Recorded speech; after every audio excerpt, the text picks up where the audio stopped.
में यह प्रस्ताव जारी हुआ है।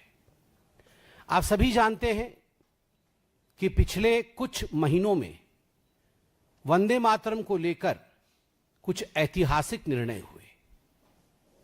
यह वर्ष वंदे मातरम का 150वां एक तरह से कहा जाए तो जयंती सालगिरह मनाया जा रहा है। हिंदुस्तान के कोने कोने में वंदे मातरम के प्रति सम्मान, उसके प्रति भाव, उसके प्रति एक भावनात्मक जुड़ाव देखने को मिल रहा है। मैंने वंदे मातरम के लिए मंत्र इसलिए कहा क्योंकि इस मंत्र के मूल में देश है, इस मंत्र के मूल में देशभक्ति है।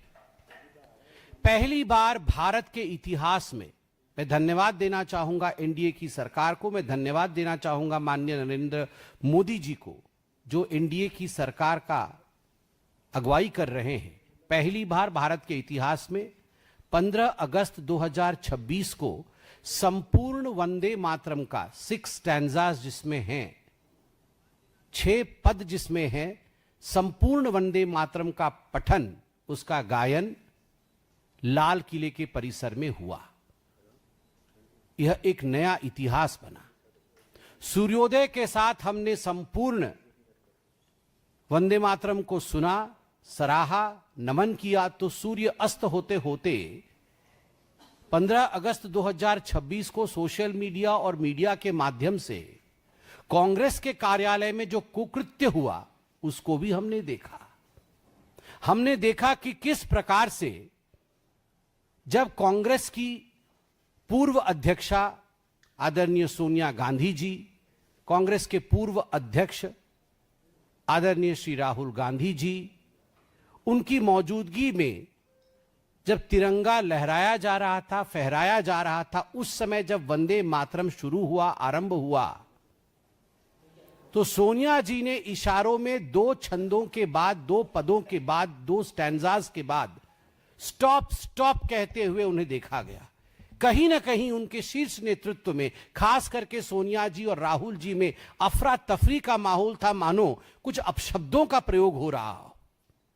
जिस प्रकार का भगदड़ मचा और जिस प्रकार के रिएक्शन पूरे देश में आए, तो कहीं ना कहीं कांग्रेस डैमेज कंट्रोल मोड में आई और सबने कहा कि सोनिया जी स्टॉप नहीं कह रही थी, सोनिया जी मल्लिकार्जुन खड़गे जी के लिए कुर्सी मंगा रही थी। तो सभी कांग्रेस के नेताओं ने कहा कुर्सी मंगाया जा रहा था। मगर 19 अगस्त 2026, आज से कुछ दिनों पहले, सीडब्ल्यूसी के मीटिंग में, कांग्रेस वर्किंग कमेटी के मीटिंग में एक रिजोल्यूशन पारित किया गया, जो रिजोल्यूशन 1937 में कांग्रेस वर्किंग कमेटी ने अक्टूबर माह में कलकत्ता में पारित किया था। और वो रिजोल्यूशन था कि हम 6 छंदों के वंदे मातरम को नहीं मानेंगे, हम वंदे मातरम का विभाजन करेंगे, वंदे मातरम को काट छांट करके केवल 2 ही स्टैंजा, 2 ही पद वंदे मातरम का गाएंगे।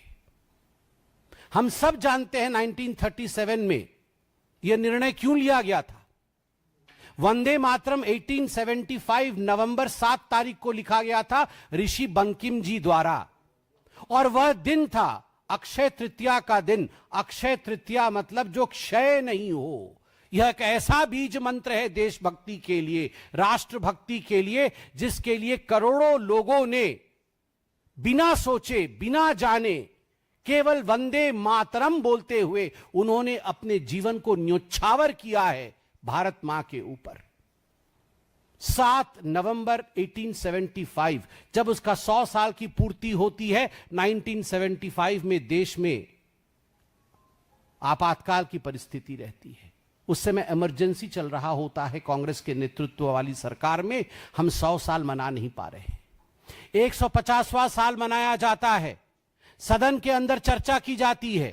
शीतकालीन सत्र 2025 में 8 तारीख को लोकसभा में चर्चा होती है 11 घंटे से अधिक समय के लिए, और राज्यसभा में 9, 10 और 11 तारीख को चर्चा होती है 12 घंटे 50 मिनटों के लिए, और वंदे मातरम की विस्तृत जानकारी समस्त देशवासियों को दिया जाता है कि किस प्रकार वंदे मातरम का गायन होता था और किस प्रकार संपूर्ण वंदे मातरम आनंद मठ का हिस्सा होता था।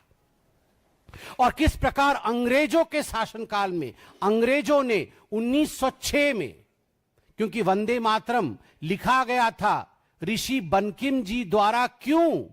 क्योंकि 1905 में बंग भंग हो रहा था, बंगाल के विभाजन को रोकने के लिए, बंग भंग को रोकने के लिए वंदे मातरम लिखा गया था। 1906 में बरिसाल में जिस समय वंदे मातरम का उच्चारण करके नर और नारी निकले थे, उस समय ब्रिटिश सरकार ने उसे बैन किया कि कोई वंदे मातरम गा नहीं सकता है, मगर फिर भी बरिसाल में वंदे मातरम गाया गया। और उसके पश्चात 1907 में मैडम बीकाजी कामा ने वंदे मातरम लिखे हुए झंडे को भी फहराया। जो ब्रिटिश सरकार वंदे मातरम को रोक रही थी, आज वही कांग्रेस सरकार वंदे मातरम को रोक रही है। आप चिंता करके देखिए, ये छोटा विषय नहीं है, ये राजनीति का विषय नहीं है, यह विषय देश के विभाजन का है। याद करिए 1937 से पहले कांग्रेस के अधिवेशन 1923 में काकीनाडा आंध्र प्रदेश में कांग्रेस का अधिवेशन हुआ था। उस समय पंडित विष्णु दिगंबर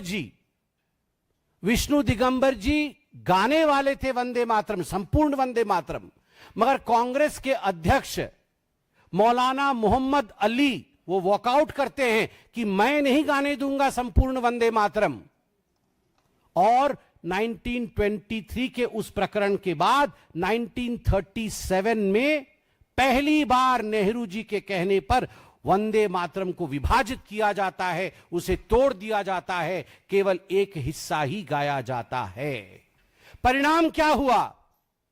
जो चिट्ठी 1938 में पंडित जवाहरलाल नेहरू ने जिन्ना को लिखा था, वह स्पष्ट रूप से उस चिट्ठी को पढ़िएगा तो नेहरू जी, जिन्ना जी की जो डिमांड्स थी, 14 जिन्ना के डिमांड्स थे, उनके सामने घुटने टेकते हुए नेहरू जी कहते हैं, हमने मान तो लिया है, आप वंदे मातरम पर प्रतिबंध चाहते हैं, मान तो लिया है हमने, हम संपूर्ण वंदे मातरम का पठन नहीं करेंगे, कांग्रेस उसे नहीं गाएगी, मगर यही तुष्टीकरण की बीज, this seed of appeasement which was sowed by Pandit Jawaharlal Nehru in the year 1937 was the seed of partition.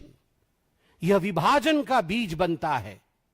और उस समय जिन ताकतों को शक्ति मिली, उन ताकतों ने देश को आगे चलकर विभाजित किया। आज पुनः कांग्रेस पार्टी में सोनिया जी और राहुल जी का व्यवहार 15 अगस्त को जो व्यवहार रहा, और उसके बाद CWC में जो रिजोल्यूशन 1937 के रिजोल्यूशन को पुनः पारित किया, आज भारतीय जनता पार्टी के प्रथम पदाधिकारी बैठक में हमारे अध्यक्ष नितिन नवीन जी ने पुरजोर तरीके से यह कहा है कि यह जो विभाजन करने की बीज बोने की कोशिश कर रही है कांग्रेस पार्टी, हम कदाचित इसे नहीं होने देंगे।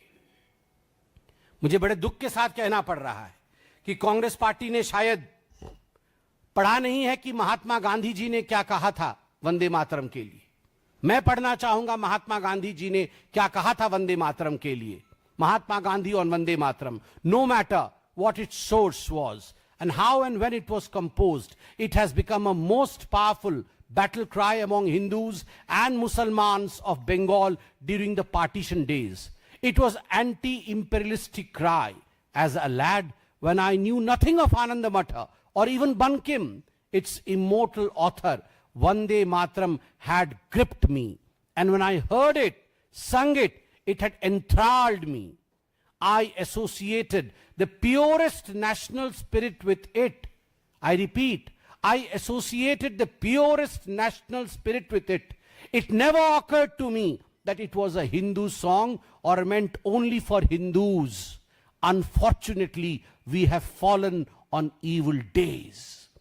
Unfortunately, we have fallen on evil days. This is what Mahatma Gandhi said. Gandhi ji ने कहा दुखद दिन आ गए हैं। उसके आगे भी पढ़ देता हूं एक सेंटेंस गांधी जी का। And that was all pure gold. That was all. वो 6 छंद. That was all pure gold before has become base metal today.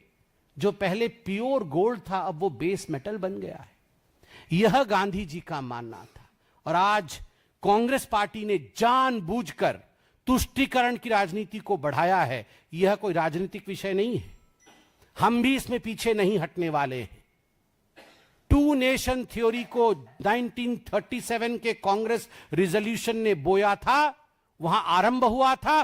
पुनः यह जो कोशिश की गई है, इस कोशिश को किसी भी कीमत पे हम आगे नहीं बढ़ने देंगे। इतना ही नहीं, इस बार मॉनसून सत्र में आप सबको पता है, मॉनसून सत्र में राष्ट्रीय गौरव अपमान निवारण संशोधन विधेयक 2026 prevention of insult to national honour amendment act 2026 पारित हुआ।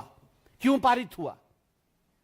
26 जनवरी 1950, 24 January 1950, none other than the first president of India, Dr. Rajendra Prasad, Rajendra बाबू, जो कि कॉन्स्टिट्यूएंट असेंबली के प्रेसिडेंट थे, जो संविधान सभा के अध्यक्ष थे, उनके खुद